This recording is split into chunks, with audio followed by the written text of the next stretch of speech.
Os Outros, de 2001, dirigido por Alejandro Amenábar, é um thriller psicológico que mistura elementos de terror gótico com temas filosóficos sobre a morte, fé, realidade e a consciência. Eu vou fazer uma análise das principais cenas do filme à luz de filosofias e simbolismos. No filme, nós acompanhamos a história de uma mulher chamada Grace Stewart. Ela vive em uma mansão isolada com seus dois filhos e os funcionários da mansão, enquanto aguarda o retorno de seu marido que está na guerra. Já no início do filme, Grace contrata novos funcionários porque seus antigos sumiram misteriosamente da mansão, e Grace contrata 3 novos funcionários para substituí-los, um casal de idosos e uma jovem garota muda. Então Grace passa as regras da casa para esses novos funcionários. Entre essas regras estão manter as cortinas sempre fechadas e fechar as portas sempre depois de abri-las, nunca deixá-las abertas. A partir desse momento, coisas estranhas começam a acontecer e Grace começa a suspeitar que há outras pessoas dentro da casa ou até mesmo espíritos depois de achar um livro antigo com fotos de pessoas mortas. O livro dos mortos era um compilado de feitiços, orações e hinos e fórmulas mágicas que, de acordo com as crenças egípcias, guiavam os mortos em sua viagem para o outro mundo. Ele os ajudava a enfrentar os desafios encontrados durante a sua jornada. Ele orientava as pessoas quais os caminhos seguir para atingir o reino de Osíris, a principal divindade dos egípcios que simboliza o renascimento da alma. O livro transcende as ideias egípcias sobre o julgamento dos mortos, em que, de acordo com a crença geral, bens e status sociais de nada valeriam, e somente os atos seriam considerados. Desta forma, as fórmulas contidas nos escritos poderiam garantir ao morto uma viagem tranquila para o paraíso. Qual o significado da porta em Os Outros? A porta é um símbolo de passagem entre dois campos diferentes, o conhecido e o desconhecido, a luz e as trevas. A porta se abre sobre um mistério, mas ela não indica apenas uma passagem, mas convida a atravessá-la. É um convite rumo ao além. Segundo a antiga concepção oriental, o céu e o inferno possuem portões. Nas pirâmides encontra-se frequentemente a denominação portão de Nut para a passagem da antecâmara dos mortos. Já a porta da câmara funerária é chamada de portão celeste. Os templos dos mortos é um símbolo de comunicação entre os vivos e os mortos. Já no sentido escatológico de porta e portal se torna evidente no Novo Testamento, onde Jesus diz a si mesmo: "Eu sou a porta, se alguém entrar por mim será salvo." João 10:7. Enquanto as virgens tolas permanecem atrás de portas fechadas, permitindo-se o ingresso das virgens prudentes com seus esposos ao matrimônio celeste. Mateus 25:1-12. Qual o significado por trás do final de Os Outros, onde estamos? Há 4 infernos: o inferno dos condenados, o purgatório, o limbo das crianças e o limbo dos justos. Cristo desceu a todos os infernos que se conhecem, mas com diferentes finalidades a cada um deles. Ele desceu ao inferno dos condenados para convencê-los de sua incredulidade e malícia, ao purgatório para lhe dar a esperança de alcançar a glória, e ao limbo do justo para infundir a luz da glória eterna aos justos que ali estavam retidos unicamente pelo pecado original da natureza humana.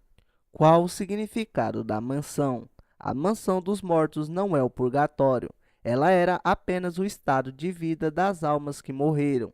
A morada dos mortos é o estado das almas privadas da visão de Deus. São todos os mortos maus ou justos, à espera do Redentor, mas o destino delas não é o mesmo que mostra Jesus. Na parábola do pobre Lázaro recebido no seio de Abraão, Jesus não desceu aos infernos para ali libertar os condenados, nem para destruir o inferno, mas para libertar os justos.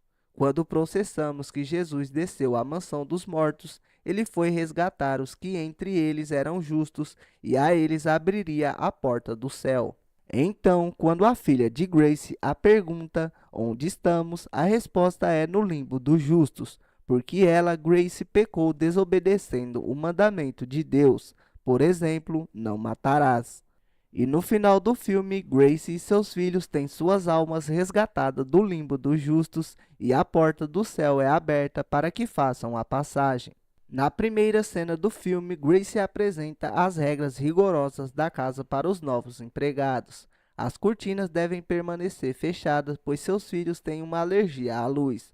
O rigor com que Grace mantém essas regras pode ser vista como um símbolo de controle que ela busca sobre a própria vida e a negação de certas realidades, como a aceitação da morte. O tema da fuga da realidade está presente na filosofia existencialista, onde a negação do absurdo da vida ou a recusa de enfrentar a verdade é algo que os seres humanos frequentemente fazem para evitar o desconforto existencial. Já a mansão é um símbolo de clausura, tanto física quanto emocional. Ela representa o estado mental de Grace e dos outros personagens, desconectados do mundo exterior. A mansão é cercada por neblina, limitando a visão e o movimento, que pode ser lido como uma metáfora para a condição humana dentro de uma visão existencialista, onde o conhecimento do mundo e da verdade é sempre limitada. Filosoficamente, isso lembra a caverna de Platão, em que os personagens estão presos em uma ilusão e são incapazes de ver a realidade fora de suas limitações. A cena crucial para o entendimento do filme envolve o piano tocando sozinho em uma sala trancada. O piano, como símbolo, pode representar a manifestação de um subconsciente reprimido ou forças invisíveis além do controle humano. De uma perspectiva filosófica, esse evento pode estar relacionado às ideias de Freud sobre o inconsciente, onde as forças ocultas que governam o comportamento e a psique humana começam a se revelar de maneira inexplicável. E também pode ser vista como uma metáfora para o eterno retorno de Nietzsche, em que as ações repetitivas e os padrões de vida retornam sem que os personagens tenham consciência disso. As visões das outras pessoas na casa, os verdadeiros vivos, são uma inversão da típica narrativa de casas assombradas. Aqui, os mortos estão em negação sobre seu estado. De acordo com o dualismo cartesiano, existe uma distinção entre a mente, a alma e o corpo, e esses espíritos são incapazes de aceitar sua separação do mundo material. Eles não percebem sua própria condição. Assim como na alegoria de Platão, as pessoas não percebem as sombras que projetam na parede. Quando Grace finalmente percebe que ela e seus filhos estão mortos, isso traz à tona a questão filosófica da angústia existencial. Como descrito por Sartre, a angústia surge quando o indivíduo percebe que a natureza fundamental de sua existência, especialmente quando confrontado com o vazio ou a mortalidade. Grace passou o filme inteiro em um estado de negação, fugindo de uma verdade inconveniente. No entanto, a verdade vem à tona de maneira inevitável, simbolizando a jornada filosófica em direção à aceitação da realidade. Nesse momento, o filme toca também em uma questão moral presente no cristianismo e na filosofia kantiana. Grace está tentando proteger seus filhos, mas também está buscando salvação e redenção, em conflito com sua ação anterior, quando ela os matou. A cena levanta questões sobre o pecado, a culpa e a redenção, ressoando tanto com a filosofia cristã, quanto com questões éticas mais amplas sobre responsabilidade e a busca pelo perdão. Já os mortos tentam se comunicar com os vivos através de diferentes meios ao longo do filme, vozes, objetos se movendo e etc.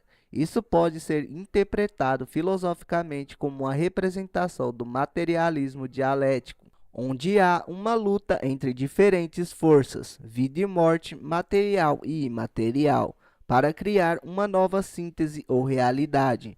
De um ponto de vista hegeliano, a interação entre duas forças opostas gera uma nova compreensão de ambos os lados. No final, os vivos e os mortos coexistem, cada um aceitando sua realidade. Durante grande parte do filme, os personagens lutam contra a aceitação da sua própria morte. O filósofo existencialista Martin Heidegger argumenta que a negação da morte nos impede de viver de forma autêntica, e só ao reconhecer nossa mortalidade podemos realmente entender nossa existência. O filme reflete sobre essa ideia. Grace e seus filhos estão presos, tanto literalmente quanto metaforicamente, por sua recusa em aceitar a morte. A libertação só ocorre quando a verdade é finalmente reconhecida. A alergia à luz que os filhos de Grace têm pode ser vista como um simbolismo clássico. Luz e trevas são metáforas universais para conhecimento e ignorância. As trevas em que eles vivem são uma representação da ignorância de sua própria condição, enquanto a luz que é evitada representa a verdade e o conhecimento que Grace evita durante maior parte do filme. Isso reflete a alegoria da caverna de Platão, onde as sombras, a ignorância, são tudo o que os prisioneiros conhecem, até que um deles se volta para a luz e vê a verdade.